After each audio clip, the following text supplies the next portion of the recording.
బావిలో నీళ్లున్నా నీ కంట్లో కన్నీళ్లున్నాయి. నన్ను ఆ దేవుడే కాపాడాలి. రైతులు వాడాల్సింది ఇలాంటి నాసిరకం పైపులు కాదు. మరి ఏ పైపులు వాడమంటారు బాబు? తరతరాలు మన్నే నాణ్యత నంద్యాల నంది పైపులు.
అందరికీ నమస్కారం అండి.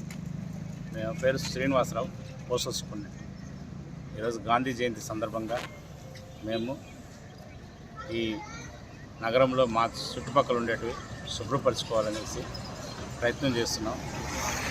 మనం మామూలుగా ప్రతిరోజు చేస్తూ ఉంటాము. మన పరిసరాలన్నీ శుభ్రంగా ఉండాలనేసి ఒక నినాదము మన గౌరవనీయులైన ప్రధానమంత్రి గారు స్వచ్ఛతా హీ సేవ అని చెప్పి మనకి ప్రోగ్రామ్ ఇస్తూ ఇప్పుడు ఇది 4వ స్వచ్ఛతా హీ సేవ, అది 4వ భాగము.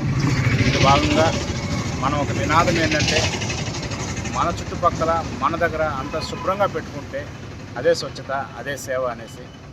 దాని కారణంగా మనం ప్రజలకు చెప్పేది ఏంటంటే సింగిల్ యూజ్ ప్లాస్టిక్ వాడొద్దు, మీ దగ్గర ఉండే నీళ్ళని వృధా చేసుకోవద్దు, మీ దగ్గర ఉండే కరెంట్ని వృధా చేసుకోవద్దు, చెట్లని పోషిస్తాం, రక్షిస్తాము అని చెప్పి చూసుకుంటున్నాము. చెట్లు మనల్ని, పర్యావరణాన్ని అంతా రక్షిస్తుంది కాబట్టి చెట్ల వల్ల మనకి మంచి ఆక్సిజన్ వస్తుంది కాబట్టి ఆ చెట్లను మనం రక్షించుకోవాలనేసి ఈ భాగంలో మేము ప్రతి ఇంటికి మాకే నామే ఒక పేడ్ అనేసి అది కార్యక్రమం కూడా చేస్తూ ఉన్నాము. ఈ కార్యక్రమం ప్రతి ఆఫీసులో చేస్తూ ఉన్నాము డివిజన్లో. ఇది ముందుగా ఈ సంవత్సరం అంతా కూడా కొనసాగిస్తాము. అందుకనేసి ప్రజలందరూ కూడా మీ పరిసరాలు శుభ్రంగా పరచుకోవాలని కోరుకుంటున్నాను.